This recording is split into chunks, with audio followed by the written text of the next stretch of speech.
there's a lot of energies and, situations that may be trying those relationships at this time. Okay. So this is essentially why I think this message is important. Okay. Hold on. All right, y'all. Okay. So hopefully you're still there. Okay. So I want to make sure I gather my thoughts in what I was saying. Okay. So there's a lot of circumstances, whether it's internal or external, that may test those relationships at this time. There's a lot of things, energies, whether it is internal or external, that may test those relationships.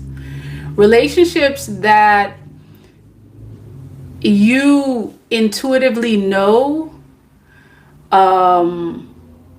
these folks are part of your soul tribe. You know intuitively that, hey, this person is part of my soul tribe. Like, that there's something that connects you to this person or these people. Yet there's a lot of energies out there that could be testing those relationships. And I do believe that this message came because of that, because we are all experiencing to some degree, to some level, something, whether it is internal or external, that is testing those relationships. Okay? Those soul tribe relationships, those relationships that we know intuitively, we know wholeheartedly that these are folks that are part of our soul tribe. We know that a lot of those relationships are being tested. And so the title of this message, which is Your Soul Tribe is Fighting Too, I do believe that your spirit guides want you to know to be patient with the people that you're dealing with. Okay? To be patient with the relationships that are in your life. Because we've come kind of like, it kind of feels like we've come at a crossroads, so to speak, with regards to like just what relationships look like, if there's anything at all, where I'm thinking that's the right way to say it. We've come to a point where it almost seems like, because of the previous experiences, it almost seems like people are not supposed to want or need each other anymore. Right? It's this I don't give a what attitude. It's this, this person can go their way, I'll go my way kind of thing. Like, it almost seems like, people are more apt to reject each other, to dismiss one another, more so than actually take time and energy to work on those relationships. Now, that's not to say that there are circumstances where for a fact that there's these energies that are not serving your highest good, right? And it's definitely time to release them. What about those relationships that for a fact that, your spirit guides have brought these people into your life for a reason, to help you evolve? Should you be dismissing them too? And if we do have this dismiss them all attitude, if we really think about this, if we dismiss every single person that comes into our life, then what do you become? Okay.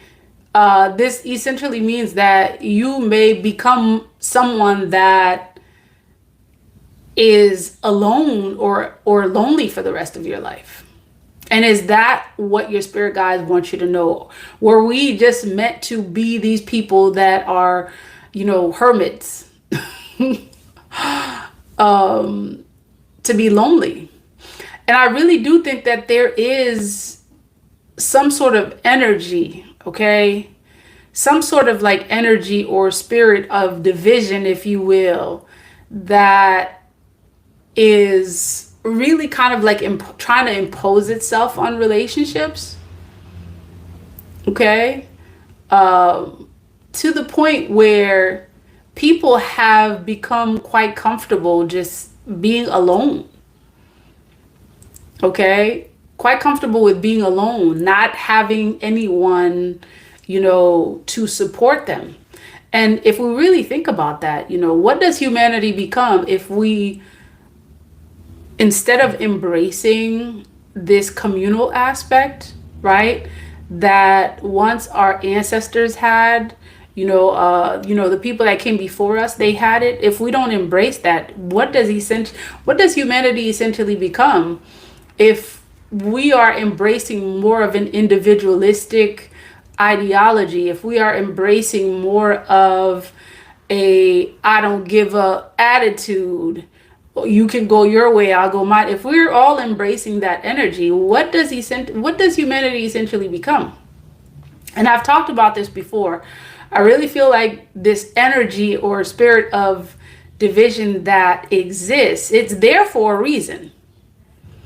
And I would even say that it may have been there previously, yet I truly feel that that energy of division became a lot more prominent during, the pandemic era. That era where everyone was forced to stay isolated, become isolated. It almost seems like whatever was happening out there,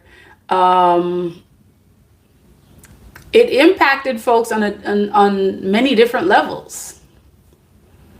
And I still, many of us still see that, humanity has not been the same since.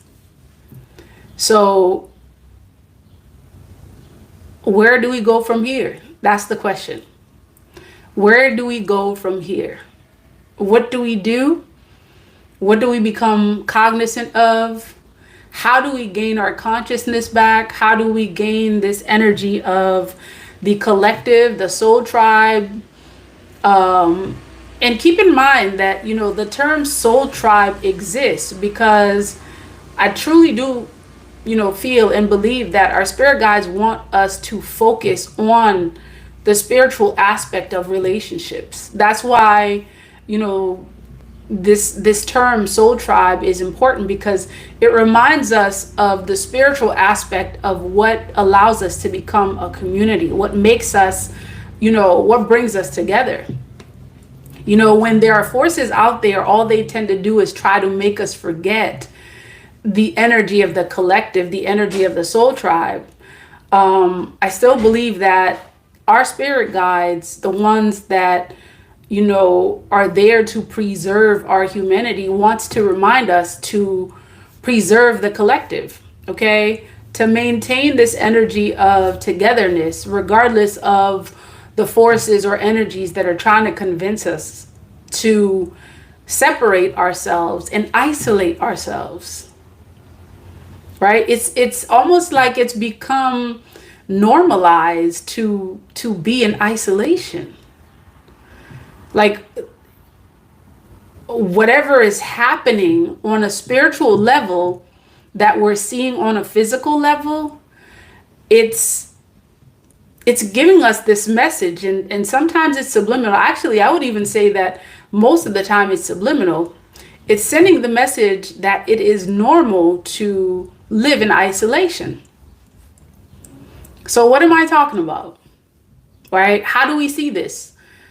What areas in our lives do we actually see this, where we can actually see examples of what is being talked about? If we think about just the way these new developments have allowed people now to, to stay home and not interact with the outside world, that's a perfect example. Folks would rather Netflix, and this is not an advertisement for them at all.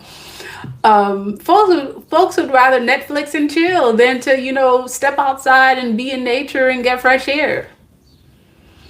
Right? So that's kind of like an example, if you will, of how we can see that there's some energy, some force that's trying to normalize, people to be in isolation. It's making it normal to live in isolation. And we get to ask we get to ask ourselves the question, what does that mean? Like, many of us are so busy thinking about the right now and trying to deal with the day to day that we can't even like fathom how what we're doing or not doing on a day to day is impacting, the future. Like, some folks like will hear this message and they're like, Psh, I'm not thinking about, humanity or living in isolation. I'm trying to make sure I take care of the business that I need to take care of right now.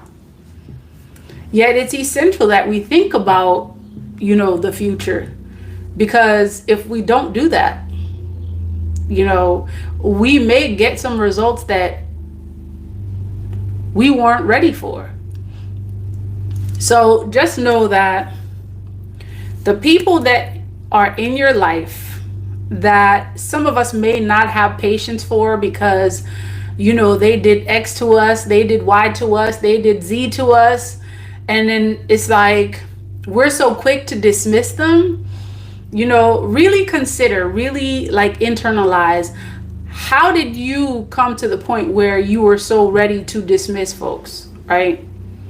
What types of like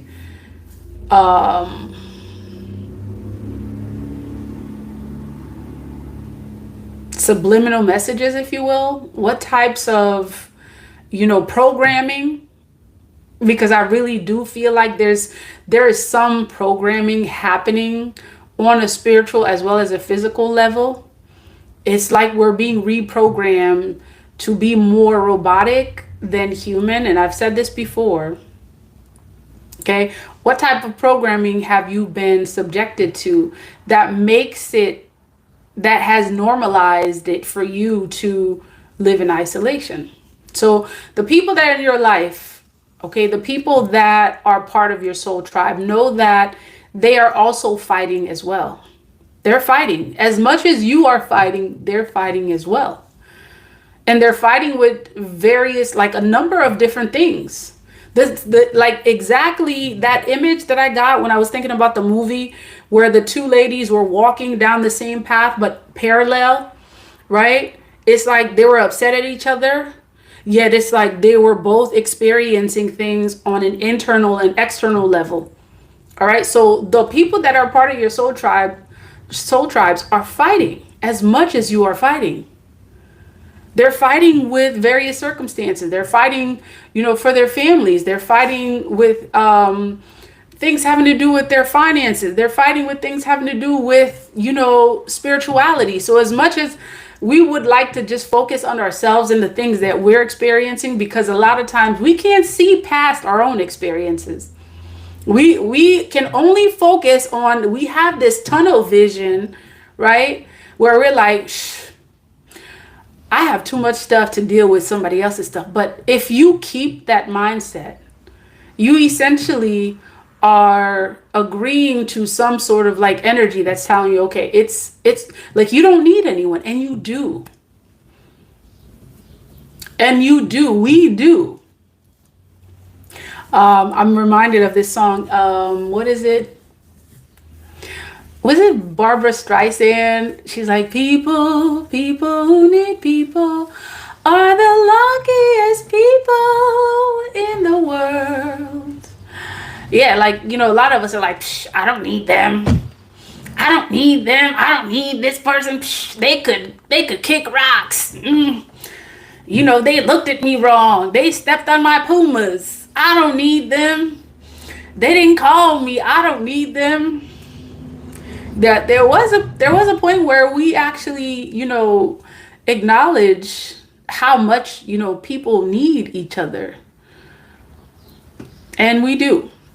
All right. So just know that your spirit guides have given you a soul tribe. You do have a soul tribe, people who are in fact a part of your soul tribe. There are some folks that are not part of that soul tribe. All right. Definitely that. Yet those who are, just know that your guides are working with them as much as they are with you. Okay, and that's something that we get to think about as we proceed forward in an effort to preserve the humanity, in an effort to preserve all that is natural, right? In an effort to preserve all that is natural instead of taking on all that is artificial. Because we are truly moving in a direction where these energies are trying to convince us to embrace all things artificial. So what are you doing to preserve all things natural?